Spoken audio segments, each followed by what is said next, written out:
part of the secret is that Jensen was Batman. He's right out of central casting. Everybody knows that Jensen was born to play Batman. Yeah, and you even dressed as Batman last year. I did. Oh yeah, you did. I was like, oh yeah, I'm a Batman, and they're like, what? And then I was like, and it's a long Halloween. What? Hi everybody, and welcome to EW's Around the Table. Today we are discussing animated film Batman: The Long Halloween. We have with us actors Jensen Ackles and Julie Nathanson, writer Tim Sheridan, and producer Butch Lukic. Part 1 comes out on digital and Blu-ray on June 22nd, and Part 2 will follow a little later, digital starting July 27th, and on Blu-ray on August 10th. So that stuff is coming out soon, but from what I understand, you guys have actually been working on this movie for a little while, recorded a lot of the performances a couple years ago. So just wanted to start, like, what's it been like, you know, sitting on this, working on it for a couple years? You know, Jensen, you're Batman, and you haven't been able to talk about it for a while. That was definitely the most difficult part of this entire experience, was just not being able to talk about it. You know, it's obviously most people I know, it's every little boy's dream to be able to get paid to say I'm Batman. So that was one I had to bury deep and try to forget about for a while, because it was several years ago, at least 2, right? 3. Yeah, Probably 3. We started 3 years ago recording we did 3 it. years ago. Yeah. Right. Yeah. So Now the reason that happened was because what happened was the Matt Reeves film, because he was, I guess originally he was doing something with Ben Affleck. And unfortunately, I mean, look, I get it. You know, that's a big budget movie, and it took. But I thought we were going to be shelved, and I didn't know what was happening for a year until finally they gave us the green light, saying, well, they're not actually doing Long Halloween, so you guys can release yours first. So it could have been 5 years from the time you would see this movie. Jensen would have exploded. Like his NDA would have just fallen out of his face. My beard would have been down to here, and I'd be living in the mountains. Yeah. Somewhere. So really, the best part about this is that you were able to shave. It's not a COVID beard; it's a Batman trim. beard. You grow the beard until you can tell people you're Batman. Right. I was just hiding from myself. Exactly. Yeah. It was. When I was first allowed to announce it, when the cast was finally, publicized, I think my post was like at some point that Batman, the long secret I had to keep. And it's funny, like part of the secret is that Jensen was Batman. Jensen, I'm not going to lie to you, you were phenomenal in this movie. So it was so exciting, and wanting everybody to see and hear your performance, and Josh's as well. Josh Duhamel, who plays Harvey, and both of you are just so stunning in these roles. And so sitting on that, and then I happen to very much enjoy my character and had a wonderful time, and I knew how beautiful it looked, and I'm just like, it's good. I'd be in interviews. What are you working on?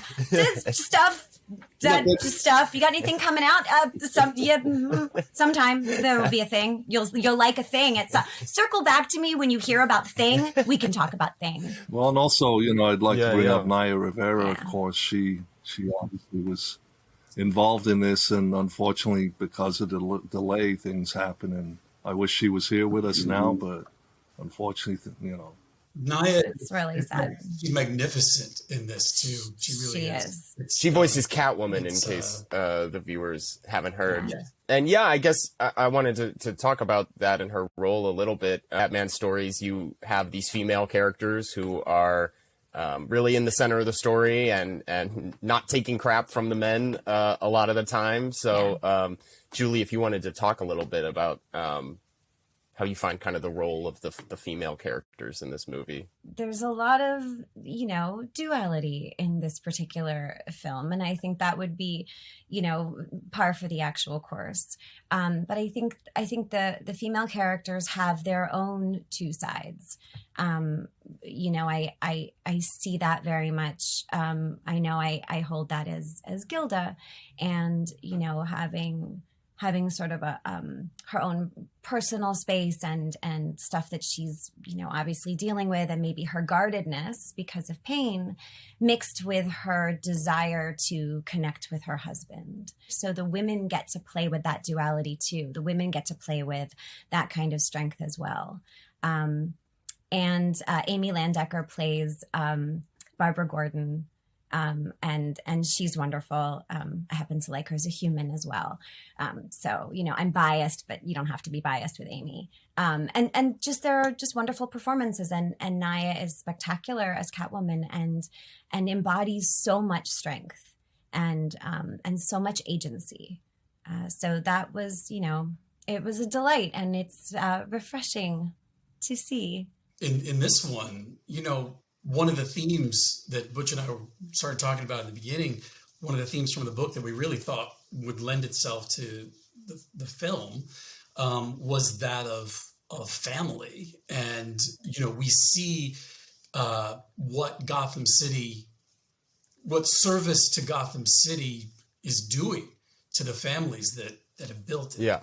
To see, you know, the home life for some of our characters, obviously it's central to, I think, one of the great themes of the Long Halloween. So thankfully we were able to really crank that up a little bit, and we had such amazing actors, you know, embodying those women that I'm very grateful.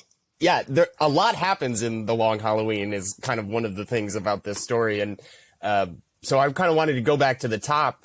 You know, I would say interest in taking this on, and how did you kind of arrive at adapting this? Yeah, I mean, first off, for me, it was, we had a roundtable meeting with DC and Home Video, and on top of their list always was Long Halloween and why no one wanted to do it. And it's like, I was just coming in as a guest at the time, and because I just finished some series, and the other guys were just like, well, we've already drained certain things out of those the stories that they put into their own stories, so they didn't think it was relevant enough to go that way. But after the meeting, I told Sam Register and Jim Creed, look, if you want that one, that's the one I'll do. And there you go.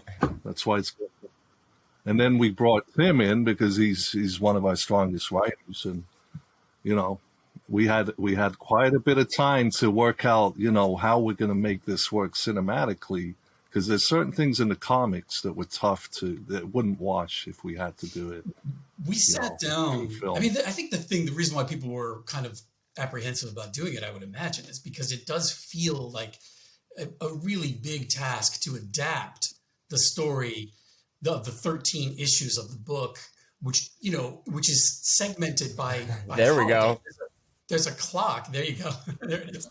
I mean, there's a ticking clock throughout, you know, like literally a calendar, and that can be a little strange to do unless you're doing it as a monthly, you know, series or something. So to do it as a movie, when I sat down to break out the story, I said, guys, first thing I said, I don't think I can do this in one movie, and everybody said, okay. Well, not me. I wanted one movie because I wanted to get in and get out, but you know, 2 movies, fine.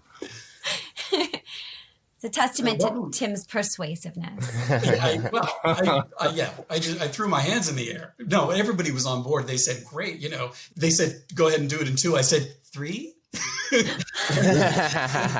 Because like you said, it has this structure, right? Where it's like that structure is hard to get out of, right? Like that's the Long Halloween, is this 13-month kind of thing. I think it was our director, Chris Palmer, who kind of helped us in that beginning part to bridge a lot of this story into creating a main title with that, so we could get rid of some of the excess and still have the story intact so you know what's going on. Because there's just, even in 2 parts, there's still a lot of story. Well, you know, what was really important to us throughout was we went in saying, you could do this as one movie. You could do it, but you'd have to make substantial changes to the story as it was told by, Jeff and Tim. And, but one of the things that we really felt was important was to keep it as faithful an adaptation as you can. I mean, you're never going to be able to do a one-for-one from a graphic novel and a movie are different media. But to get as faithful and as close as we could, we felt it was important to still, if you're not going to see every single holiday or every single thing that you saw maybe in the book, but it doesn't negate those things. Those things still exist. Hopefully you'll still read the book, and there's pieces that sort of, the book fills in. There's stuff that the movie fills in for the story. And that was kind of one of our sort of, guiding stars throughout the process. Julie and Jensen, did you guys have any familiarity with this when it was first presented to you, or what kind of interested you about it? I mean, yeah, Jensen, we were talking about how you get to play Batman. It's kind of a dream role. And not just are you playing Batman, but you're doing it in one of, like I said, I would say, the most iconic Batman stories. And I think that's one thing to keep in mind. And this kind of goes back to what we were talking about, keeping this secret for so long, was it wasn't just the Batman. It was The Long Halloween, which is just such an iconic story within that world. And that was a double whammy when I told my friends. I was finally able to. I was like, "Oh yeah, I'm a Batman," and they're like, "What?" And then I was like, "And it's a Long Halloween." What? So it was very, very clear that this story is, obviously everybody knows Batman, but this one in particular is certainly widely known, even to folks that aren't heavily into the comics. And I that became very apparent to me just as I was able to start to talk about it. Originally I'd come from a previous film where I actually voiced Red Hood. And so when I got the call for this, I assumed that I would be reprising that role back into, whatever story these guys were adapting. And then I realized that I had gotten the upgrade, so or at least the option for it. And I don't even think they got the full Batman word out. I think I heard Bat. I was like, yes.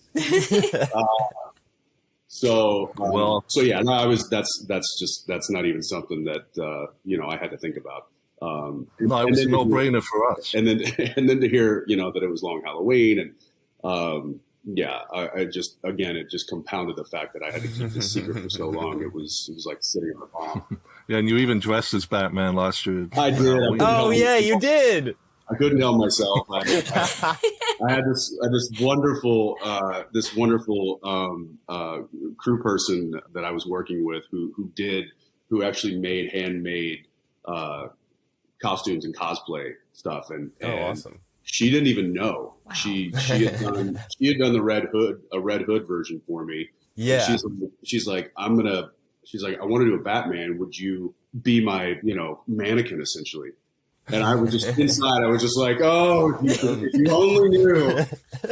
If you only knew. Oh yeah, a Batman. Yeah, sure. Yeah. And funny enough, I think she modeled it from the color palette and everything from The Long Halloween. Oh my God. It was too much. And I was just like, yes. And this is going to be we're going to have a really big laugh about this in about a year. Julie, I saw you brandishing your copy of the comic earlier. Were you familiar with it, or have you kind of gotten inspiration from it as you've been working on this? I had not read the graphic novel, and I actually chose, just for my own process, not to buy the graphic novel until I had finished the principal recording. I wanted to really just stay in the one story I was being given and not try to see if there are differences or similarities and not get caught. I can get pretty analytical anyway as a person. So I didn't want to get too cognitive. I wanted to stay just kind of in Gilda and in her world.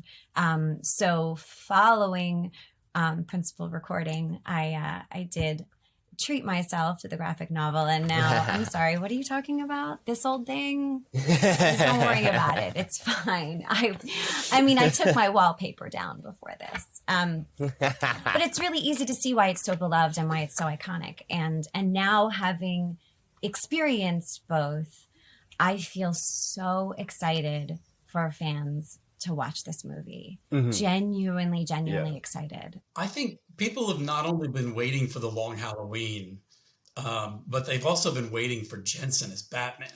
Yeah. Speaking of a fan, I mean, it's like my most liked tweet, I think, of the last year was when it got announced, and I shared the GIF of Jensen saying I'm Batman, and I just said finally, and people went nuts.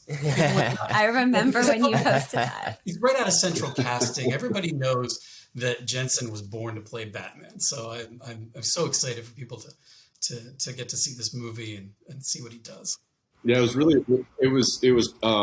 funny, just to kind of go back to what Julie was saying, like I'd love to just have the mic and be like, by the way, guys, I'm back. I drop the mic and exit, but then I would come back and be like, but it's a Long Halloween. You got to understand it. Like, it's the whole thing. And then I would be like, see, look what I'm doing. Look at this. Look at the other people that are, and I would probably not act as cool as I would want to, but it's of that magnitude, and that's why we're here. That's why we're all excited about it. And what Tim was alluding to, there is that moment in Supernatural, right, where you say it as like a joke, and so it's like we have that GIF, we have the Instagrams of you dressing up. It's almost like a trail of breadcrumbs leading to this. Either that or he put all of this in motion. Jensen, like, how long has this been in the works for you? Right. Listen, I read The Secret, okay? I put it out there. And Tim, you mentioned him. I was rewatching part 1 again last night to prepare for this, and the Calendar Man scene, and David's I'm so like hypnotized by him in that scene, however long it is, where he's just talking in this, like, he sounds like a supervillain, and even though he's behind the glass or whatever, you're like legitimately unsettled by him. He is the nicest guy you'll ever meet. He is such a sweet man, and he came in and just like turned on the creepy. Yeah, awesome. What's creepy is that he didn't have to find it, man. He just switched right into it in a way that should unsettle all of us. It really should unsettle us all. That was my question, because the voice print, Jensen, I don't know if you feel this. I think with Batman, there's such an iconic voice print to find it and make it yours. And it made me want to ask, I know this is your job, not mine, but like, Jensen, what was it like? I wanted to ask you, what was it like to find that voice in you? Well, the biggest thing that Wes and Rich and I were having a struggle with, I think, right in the beginning, was knocking the Texas out of me. I had to make sure that there was no that I didn't slip into a Matthew McConaughey. I remember that, because that would be an odd Batman voice. Oh God! But I want to hear the outtakes so badly. So once I just kind of like started, paying attention to that and stuff, it was really just, you fall into that Batman thing of that kind of breathy. You don't want to overdo it, but you just, it's very, very controlled and very confident and almost effortless. And then the Bruce voice was simply just kind of like the outdoor voice. It's you got a little bit more vocal in there. You put a little bit more of your nose in there, and you just make it more of a natural voice. But the Batman one was just, I think I threw on my bedroom eyes whenever I was trying to play Batman. What Jensen does, if I can talk about him like he's not in the room, is the Bruce, Bruce Wayne. It's not just about a sound. Bruce Wayne is the affectation, and Batman is the guy. And I think you hear in the performance this extra layer to Bruce, where he's putting on a little bit of a show for when he's talking to Gordon and Dent as Bruce Wayne, and it's nuanced, but it's really effective. And I think all the best Batman actors have sort of mastered that angle on it, and Jensen's no different. As Julie said earlier, reading Long Halloween is definitely a treat, and I recommend any viewers to pick it up if they never have. We've been talking a lot about the structure of it and how brilliant kind of this mystery is. But another thing that's so great about The Long Halloween is Tim Sale's art, which I think is fair to say is pretty unique and distinctive. Butch, could you speak to kind of developing an art style for the film that would both like kind of homage and channel Tim Sale's style while also well, the issue was I actually originally I thought this was going to be the only film I do. So I didn't know I was going to extend into other movies. So my first thing was I was going to do Tim Sale's style. I was just trying to figure out at the time, how can I make that work in animation? So I had about a few months to figure it out, but while I was working on other stuff. And I was going to call Tim and talk to him and see if he wanted to do some pre-production work so we could sort this out. But things changed during that period, and James Tucker was leaving as a producer for the DC animated movies, which he was, pretty much running most of them. And Bruce Timm was doing his Elseworld stuff. So they told me, well, if you're going to do Long Halloween, we need a style that's going to carry through a series of films. So that's unfortunately I had to I didn't get a chance to do the Tim Sale look for this film, but I still tried to retain certain things. Obviously, I think the city reflects kind of what I saw in the books. Definitely that Gotham is, it's its own character, and it always should be. I mean, it's an overwhelming, there's a great, sense of design within that whole world of Gotham City, whereas some other previous designers and things just made it, wall-to-wall windows, glass buildings. It's like, well, there's nothing creative there, So I went back. I definitely followed Tim's style and sense going that way. And also his source of light. Throughout all the book, you'll see that there's a spot of light in the panel, and then everything's, around it's dark. But that's also, film noir cinematography. So I just use all those things that he placed in the books, which was stuff that I was already into anyway. That's why, I was buying the comic every month.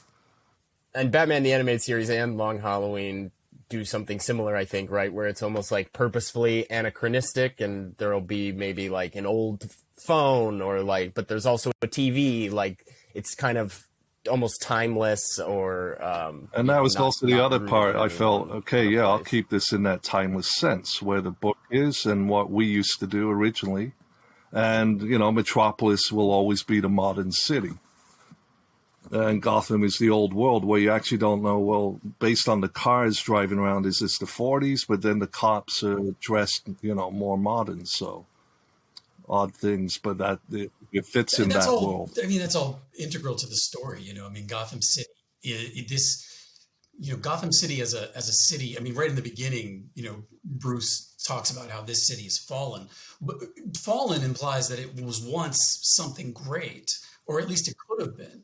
And so what Butch and his team did, have done, is to give a sense of history, to it, which is where all the character is in Gotham City.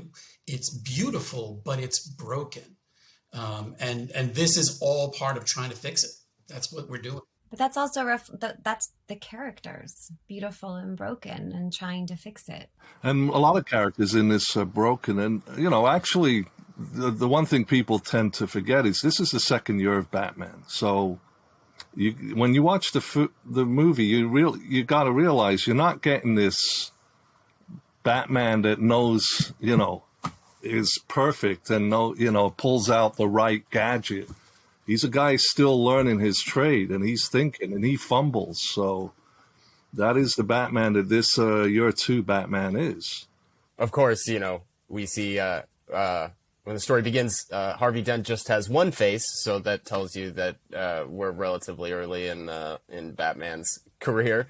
But also, one of my favorite lines, Tim, I don't know if you wrote this, but there's a great line that I think speaks to his relative inexperience in this story where, he's in the Batcave or whatever, putting clues together, and Alfred is bringing him something, and he just says to Alfred, like, you know, I really didn't think that this would involve being a detective this much. Like, I thought I was just wearing the bat costume and beating people up, but I have to be like Sherlock Holmes over here. And that's so funny because I think we so associate Batman with being a detective. So it's funny to him, he's still learning the job. It was crucial, I think, to show that he's still learning on the job. I mean, there's a scene, there are scenes, and there's one in particular with, you know, Batman and Jim Gordon, where Jim Gordon is essentially, you know, explaining to him how to do detective work, and you see, and then the performance is, you know, that too, you know, you can, and I say the performance, and that's Jensen and the story artists working together to make this moment happen where Batman is putting the piece. You see, he's a fast learner. He puts the pieces together as Gordon is telling him, this is how you do it. But yeah, he thought, and you know, what's tricky about The Long Halloween, one of the things that's tricky is it begins, and all of, you know, most of Batman's rogues gallery is in Arkham Asylum. He's already gone through and swept the streets. And it's like, wow, he did that in like a year or two, you know? And, but it's because of what he says to Alfred in that moment, which is, I thought this was just going to be, you know, about, you know, cleaning up the streets with my fists, basically. And it turns out this is so much, you know, there's so much more I have to do. You know, and so, you know, he settles in to do it. Julie and Jensen, I wanted to bring it back to you guys, especially going off what Tim just said about kind of what constitutes a performance in an animated piece that's both your voice and the storyboard artists working. I love how enthusiastic you guys are, because I love animation and voiceover, and I think that performances in this format can be just as, you know, thrilling and heartbreaking as live action stuff. You guys have done live action and animated. Can you speak a little bit to kind of what distinguishes voiceover performance and what go ahead, Julie. You're the voiceover queen. Powerful about them? Well, thank you. I appreciate that.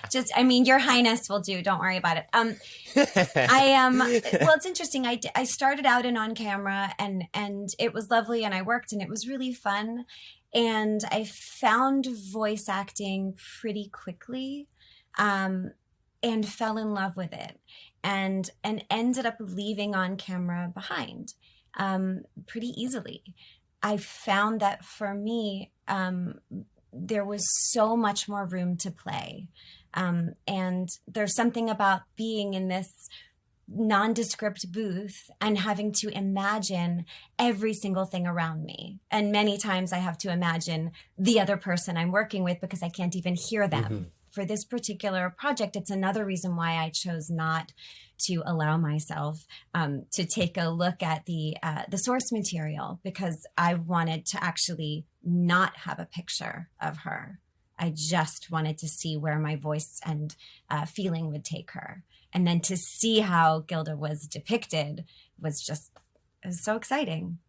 And Jensen, you've never seen an image of Batman before, so obviously this was a shock for you. I was shocked that he didn't have talons and weird wings. I know. Yeah. No, well, you know, we were just talking about when Batman kind of realized that he had become more of a detective, and I remember doing this, and I can't remember if it was in the cut, but just a simple huh, and there, you know, a huh could be like, well, I didn't know that, and now I feel stupid, or it could be, oh, I'm figuring this out now. And trying to differentiate and really kind of hit those you know, it's almost like a singer hitting a note, that you really have to you have to express yourself through your voice, and that was really fun for me, and the challenge that I enjoyed, and like Julie said, the process is wildly different. And so this was just to be able to exercise and flex that way while doing this character was awesome. Yeah, for me, whenever I'm talking about favorite superheroes, it's kind of just like, well, obviously Batman, and then we can talk about, you know, everybody else, or there's other cool people, but yeah, he's kind of in a class of his own. Yeah, awesome. Well, thank you guys so much for a great discussion. I guess I just wanted to kind of round it up by saying, you know, at the top, we were saying this film took a couple years to complete. So just wanted to see if you guys had anything to add about what you're most looking forward to about fans finally getting to see it. For me, it's, you know, I think this is pure a Batman film. It's, you know, and that's been a long while coming. I mean, we haven't done really a pure, strict Batman movie in years. So this is going right back to way back to when we did BTAS, or Batman the Animated Series. I'm excited to see how people respond to what Butch and Chris Palmer and the rest of the team have done visually. I think, humbly, having nothing to do with the art in the movie, that they have leveled up in a way that, you know, in terms of cinematic scale and, you know, the richness of the visual life that they brought to the story. I think when you look at it and you look at the great history of animated films, I think this really stands out and raises the bar. Myself, it's my humble opinion. I hope some people agree, but I just love looking at it. It's a sumptuous feast. I kept being pleasantly surprised as I was watching by how quiet so many of the moments are. And there's so much space in between, even in between lines, to let something sink in, or because in natural speech we don't always David Mamet our, you know, dialogue at each other. And, you know, I think I had imagined that it would be noisier, and it's so wonderful because it's quiet, because it almost has a simplicity, and this is a complicated story. So it lets the artwork, the visual artwork, stand out. And I couldn't agree more, Tim. It's really beautiful. I'll say, to touch on what Julie said about the quietness of it. It reminds me of one of my favorite moments of doing this, which was after a lot of the animation was done. We'd go back and I had to do a lot of fight efforts, chasing the fight, you know, with the oof and the rah and all of that stuff. And one of my favorite moments was Wes would be like, I don't know, do we think that punch would hurt Batman? And Butch would just unmute himself and go, no. And then Butch made me cut so many of my fight efforts because he's Batman and he doesn't get hurt. He doesn't get the wind knocked out of him, and that was one of my favorite moments because I'm so used to, you know, overselling the fight efforts and all the other stuff I do. But this was a pleasant surprise, and I enjoyed that. Right. Yeah, it's Batman never does this, huh? You know. So. Yeah, he doesn't need to make an effort to punch. He's Batman. No. Leave him alone. I love that that's the answer to any question. He's Batman. But he's Batman.